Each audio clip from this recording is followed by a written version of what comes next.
The not too early NHL power rankings are out, and the Golden Knights are ranked second, believe it or not, behind the two-time defending Cup champion Florida Panthers in the NHL.com ratings. We'll get to that as we return right here on Locked On Golden Knights.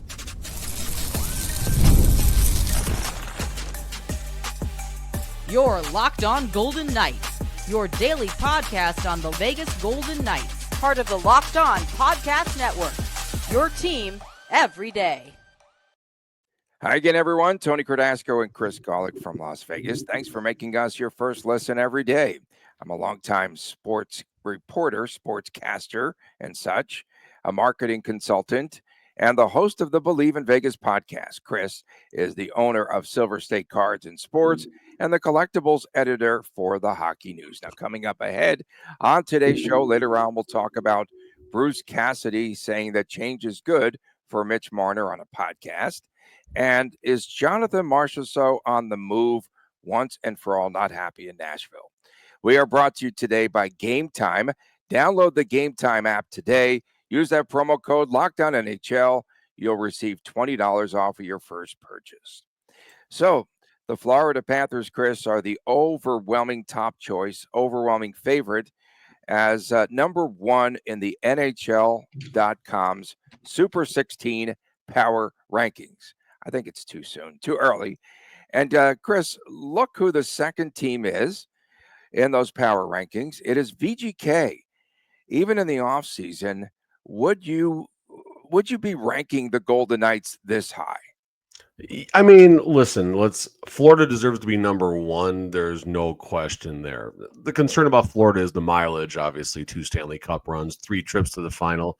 So that's literally the only possible concern about the Panthers. But Vegas, Dallas, Edmonton, Carolina, Colorado, Winnipeg, I might even throw Tampa in there. You literally just throw the poker chips into the bag and draw them out one by one to do the rankings at that point. I think you're splitting hairs on today, July 31st, to get to that point. But the Golden Knights are definitely anywhere among the top 5 or 6 favorites for the Stanley Cup. The rank is fair, and like I said, I think it's just, if you would have done this poll, because they have their point system the way they do this on the NHL Network, I think if you would have done this tomorrow, the points might have been different. If you do it the next day, the points would have been different. It's a very fair ranking on July 31st.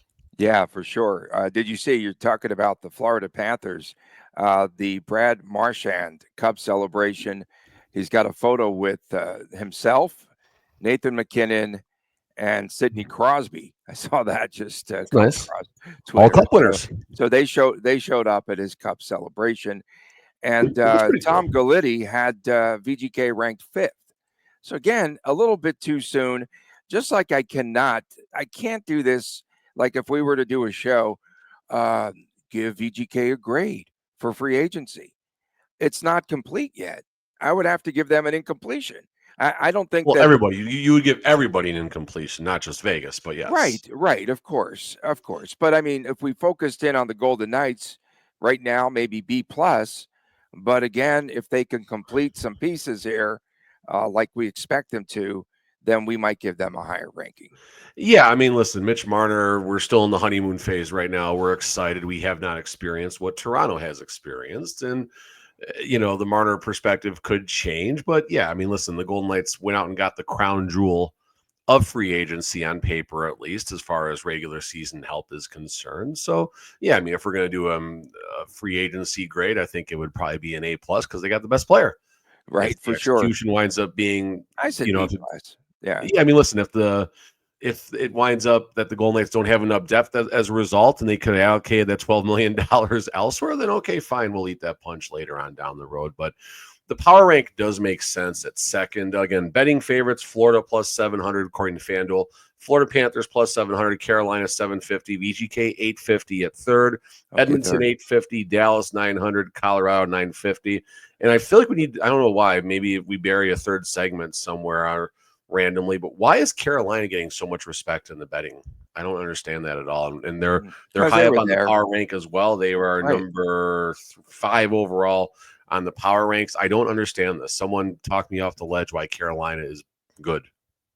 Would Florida and VGK be that dream final, East versus West, all of the star power, must-see TV, right? It It would would not really be. be. Well, okay, for who? For NHL fans who enjoy hockey, sure, they would enjoy it. But as far as the NHL is concerned, that would be disaster because VGK is not a big media market, as are the Right. Florida Panthers not a big media market.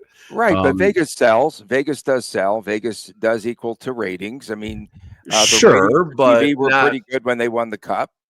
if it was the dream matchup is Toronto Edmonton. Let's be clear about this. Or if when Montreal gets back to relevancy, or any original six and Edmonton, and kind of stuff like that. Those are the dream matchups as far as the NHL and the fan bases outside of South Florida and Southern Nevada are concerned.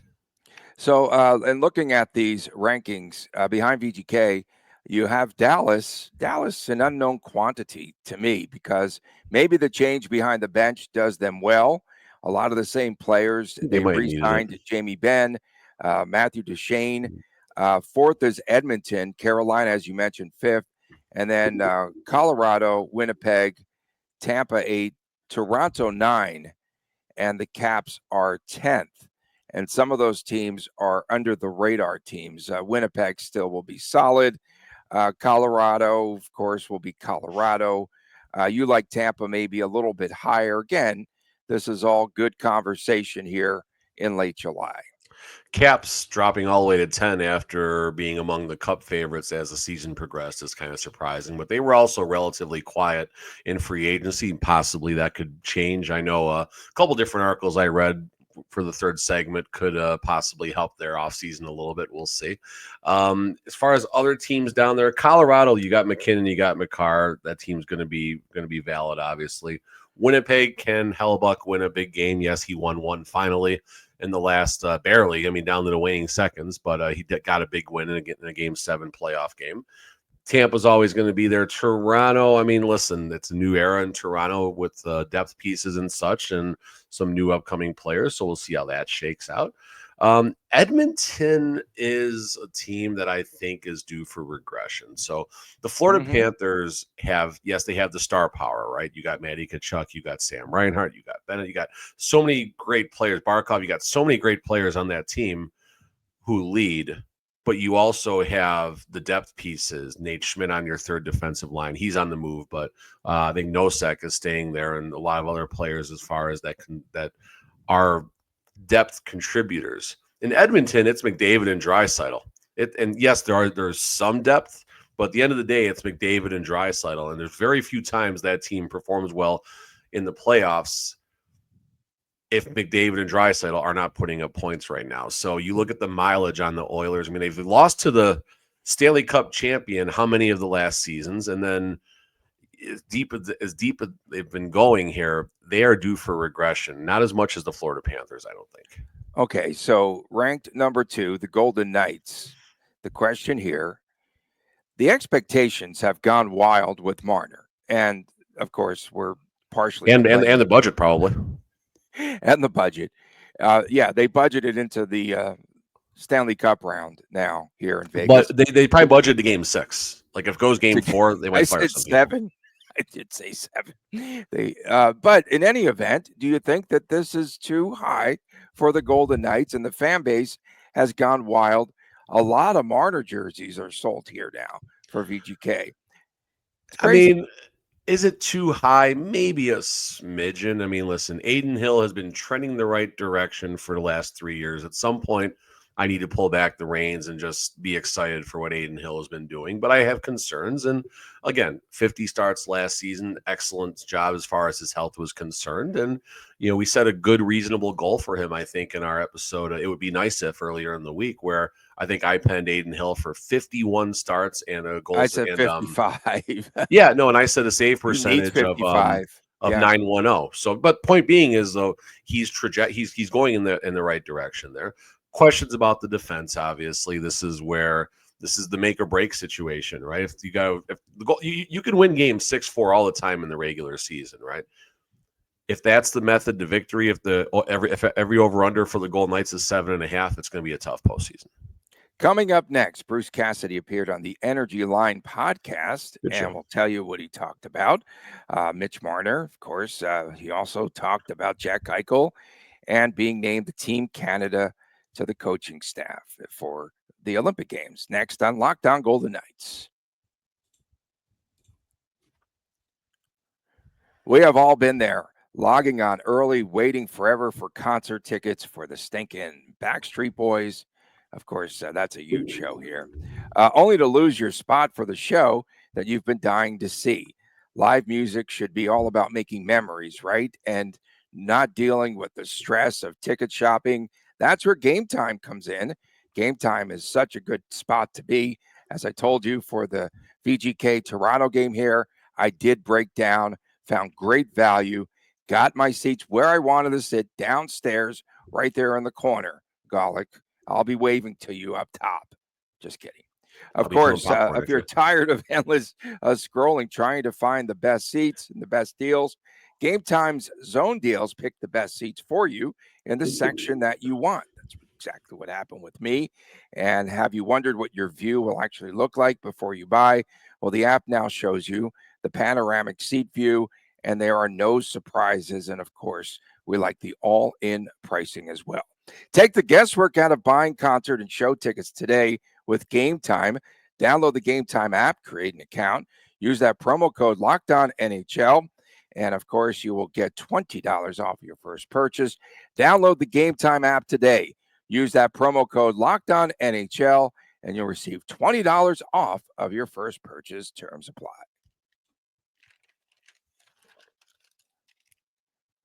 Welcome back on this Thursday edition. I got a Backstreet Boys story, but go ahead and do your stuff. I got a good story for you, though.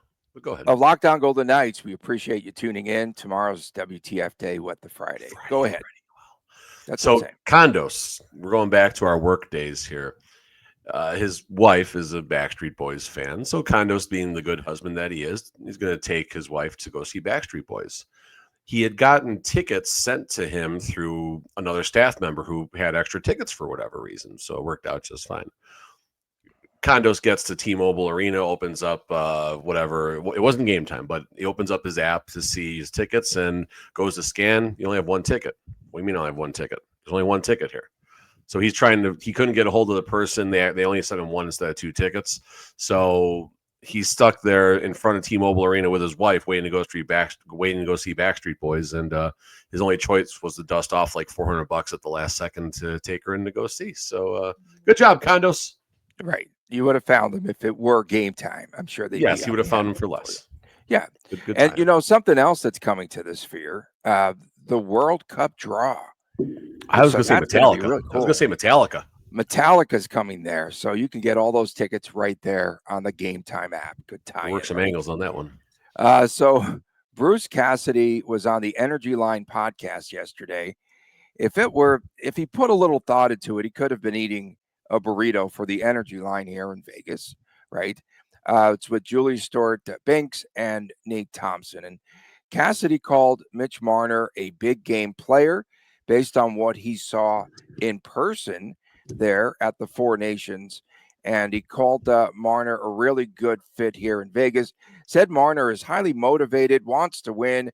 And Cassidy also said that change might be a good thing for Mitch Marner. And what I liked about Cassidy and just some of his comments on that show was he was saying, that was something in the past, right? In Toronto, he said, like with Eichel, once Eichel arrived here in Vegas, they never talked about the past. Just like, hey, how do you fit in? What could we do? How could we make each other better? Which I really liked. That was literally what I was going to lead off with and say what I enjoyed about it. It wasn't what went wrong in Buffalo. What could you have done better? No, it's you're here in Vegas, and starting with the Eichel side, and I don't think Cassidy and Marner have had an in-depth conversation yet. Cassidy mentioned his family was here, they're looking for houses and everything. But the conversation with Jack was, what do you want your legacy to be? And then the Patrice Bergeron parallel came up, obviously. So I think a very similar conversation is going to happen between Mitch Marner and Coach Cassidy. obviously you want to win a Stanley Cup. I want to win a Stanley Cup. Coach Cassidy saying that, not me. I mean, I'm not going to win a Stanley Cup, but you know what I'm saying there. So that's the conversation that's going to happen. It's, again, how can we make each other better? What do you expect out of Cassidy as a coach? Cassidy is going to explain his expectations for Marner as a player and everything. And you did hear Cassidy make the comments, the defensive structure is important, but it's a scoring offense. So he kind of lets the guys go a little bit, as long as they make sure not to forget it's a 200-foot, or not to forget the defensive end of the ice, was the way he put that. I like that too. And Cassidy said that he will tell Marner what he told Eichel: be yourself and the rest will sort itself out. And I like that. You need your personality there, right? I mean, so that will be good. And from all indicators, Marner's not this monster, right? In the offseason, we get that, but not the monster that he was out to be. Will he be the fall guy here in Vegas if things do not go right for the Golden Knights? I mean, I think we thought the same of Jack Eichel, right? I mean, right. Eichel didn't need Cassidy to do well. Cassidy needed Eichel to do well, because Cassidy's career and McCrimmon's career momentarily. He helped out Eichel a lot. He helped him out defensively. Oh, no doubt he helped him out a lot. Become a complete player. If Eichel doesn't do well, another word for stuff, rolls downhill, and it stops at the coach. That's how it works in the NHL. So if the Eichel situation didn't work out as good as it did, and I'm not saying they had to win a Stanley Cup, but if Eichel didn't develop to this point and they don't win a Stanley Cup, it's a different conversation. So now if anyone's got pressure this season, it's Coach Cassidy. Yes, he's got an amazing roster to deal with and everything. But Cassidy, now it's like, oh, we just gave you another 100-point player. Your team was, a couple wins from getting to the conference final. You got a lot of recent Stanley Cup champions. What is the goal next year? And this is a napkin topic. What's the goal next season? Is it cup or bust at this point? And, I think that'd be a good conversation to have. As far as how Cassidy's going to work on all this, that's the fun part. And of course it was brought up about, Cassidy brought it up himself, because he's tired of getting asked about knows the where Marner's going to fit interview. in, and he's going to get a look with Jack. He's going to get a look with Jack, and they'll go from there. So they go, thanks for answering that question before we could ask it. Yeah, I know. He knew it was coming and everything, and it was just awesome. kind of going off on things. He's it's nice out of to the hear gate. that Coach Cassidy is excited for the Olympics, excited to bring his family. I thought that was pretty cool. Cassidy does have ties to the local market from his minor league days and everything. 3 years in Italy. Discussion. 3 years. Can he speak Italian? I mean, listen, it's probably not the best situation for a prospering NHL player to be playing in Italy necessarily, but it's still nice if you got that love for the game and you're developing, you're getting your income. Go to Italy to play some hockey, I guess. Yeah, for sure. No, that must have been a fun excursion for him. I wonder if this was in his single days when he was back there. Cassidy spoke about Alex Pietrangelo. Yeah. And I thought that was pretty cool in some of the comments. And he said that he would miss Petro's competitiveness and accountability and the strength, I guess, of Alex. The accountability Pietrangelo was really good. That statement. Yes, really absolutely, good. Without a doubt. And he was the first one to tell you about accountability and any press opportunity that he got, Pietrangelo. But what the part that perhaps we didn't see a lot was just the way Pietrangelo really coddled and looked after a lot of the younger players on the team. Pietrangelo and Alec Martinez have no problem standing up to any member of the coaching staff if they feel they're turning it on a little bit too much. I've heard internal stories from a few different sources for that. As far as Pietrangelo is concerned, it's the family side, number one, right? He sees the big picture. It's, yes, obviously when you're in that locker room, you're a professional, but he sees the human side of the game. Pietrangelo also is good at the accountability. This is what Coach Cassidy talked about. And he has no problem going up and down the bench or something like that and, getting things out of the players, things that the coaches don't know. It's not always on the coaches to deliver that message. It's the accountability from the leaders and everything. So I understand that a lot of us remember the hobbled version of Pietrangelo last year. And yes, this team is better off without injured Pietrangelo, which we can argue about that. But the fact that he's not going to be, he'll be around, I think, but he's not going to be around every day, obviously, with the Golden Knights. The fact that he's not in the big picture right now, it's not good, and it's going to be a concern.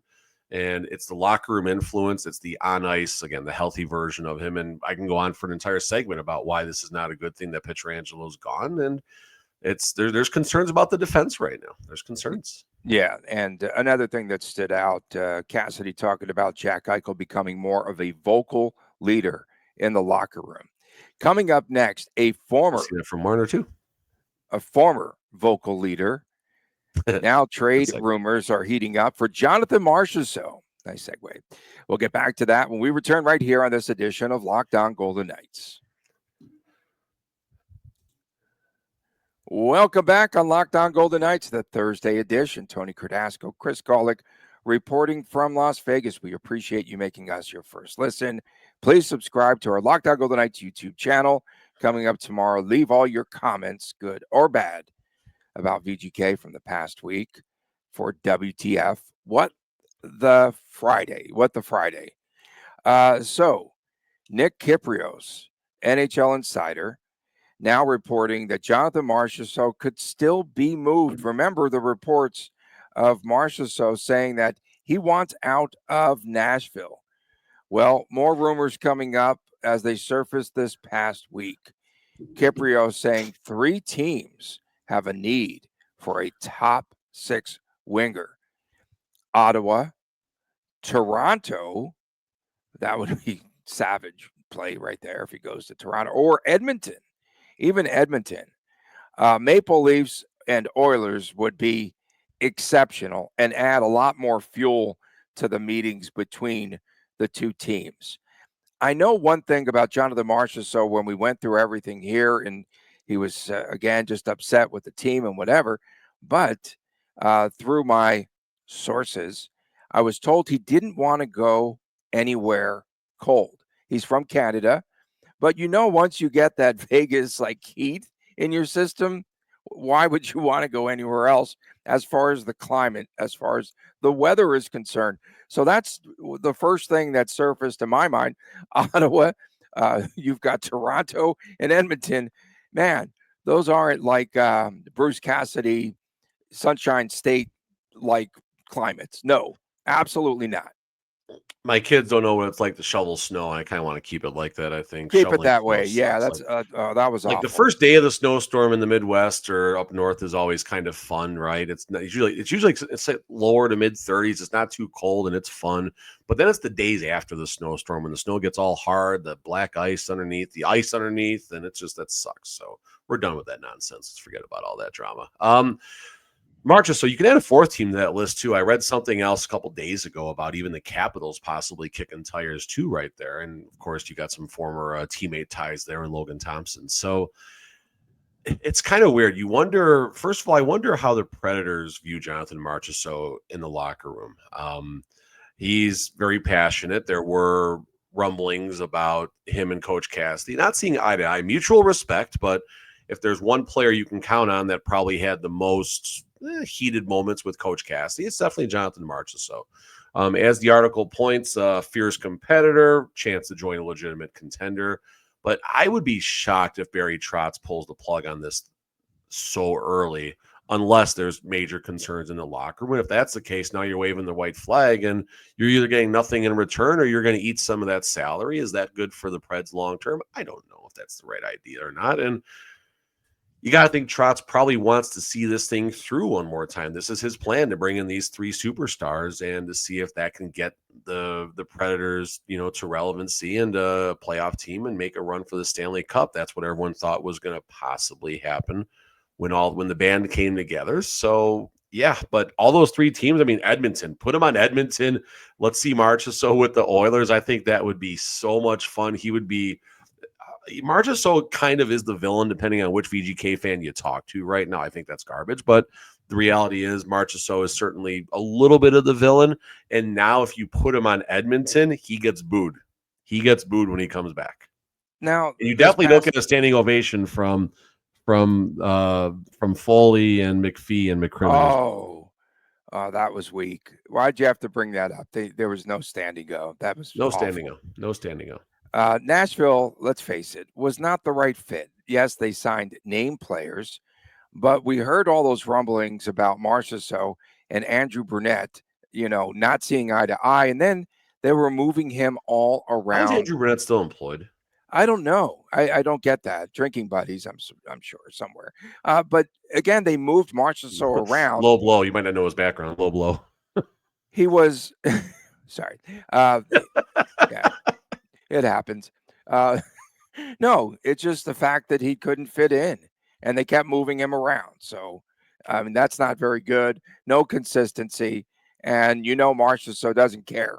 He'll just blow up, and that's what he did, and the rest is history. You need a guy like that in the locker room. You want that one guy in the locker room who's going to shake it up, and it's going to drive the coach nuts. Definitely, it will drive the coach nuts. I'm sure Cassidy, lost a few hairs courtesy of Marchessault, and I'm sure they, had some tense moments. But you need that in any locker room. It can't always be the coach harping about, hey, this is what needs to happen and blah, blah, blah. You need that player that's going to push back a little bit. I think that's healthy. And Marchessault in any locker room, I think, is a quality addition. Still, age 34 or whatever he is right now. Close. So he's definitely got some gas he's left not in a the Leo, tank. is he? Is he a Leo? He might be. I don't know. I have no Hey, idea. I was looking, at some stories about Brunette just as far as his return, a team that finished 7th. And Trotz had said that he's looking for better buy-in when he announced that he was coming back, looking for better buy-in from the players. So they're not putting any heat on the coach. No, the players need to buy in. And that is a combination of how the coach is pressing the buttons, how he's pushing the buttons, how he's playing his lineups every night.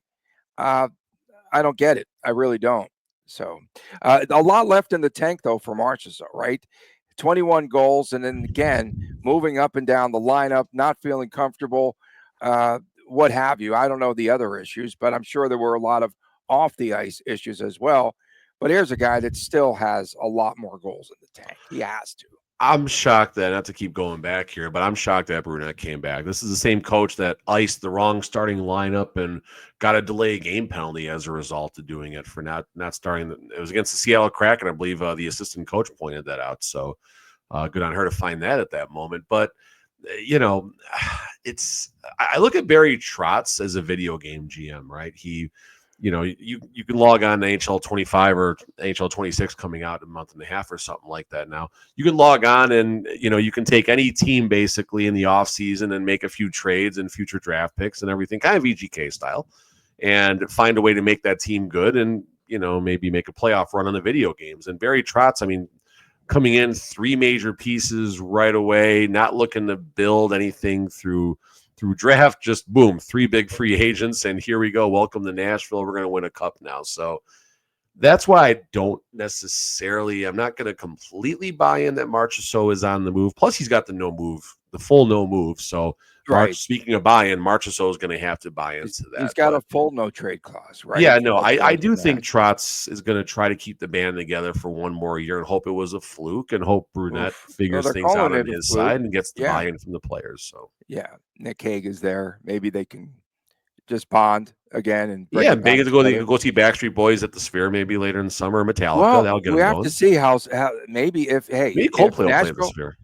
If Nashville gets to play here in Vegas early, and they give them that same kind of pushback about going to see a show, no U2 in town, but maybe that would propel them to play well again. Any Deadheads or anything? Any Grateful Dead fans in Nashville? I don't know. I just think, again, they're going to make adjustments. And the exit interviews here in Vegas, if Brunette were here, the burger flipping guy who just would have went off, and that would have been it, right? He would have been gone. He would have been gone. Burger flipping guy? Yeah. You saw the video, of course. They're still the team chef wasn't happy. He's gone. No. Chef Bjorn. But yeah, no, I think it's interesting. And I think, okay, so you're saying it's not going to happen. I'm saying it's unlikely, but I'm not putting it out of the possibility. Especially if he's a malcontent there in the locker room. If he's spouting off like that, they might want to control that situation and see what value they can get out of it. You'll get zero. You'll get zero from you. You will, it gets to that point, it's a giveaway. It's future consideration. Exactly. That's what it is. It's future considerations or a 7th round pick. Right. They're looking to see if they could find another top 6 winger. there in Nashville, probably right now. I think, listen, put him on Edmonton. Give me the drama. Oh, my gosh. That would be phenomenal. We appreciate everyone tuning in. Also phenomenal, tomorrow's WTF Day. Segues in abundance today. Don't forget to leave your comments. We had more on prep our time for XP. today's show. From my man, Chris Golick, I'm Tony Cardasco. See you tomorrow right here on Lockdown Golden Knights. Please take care.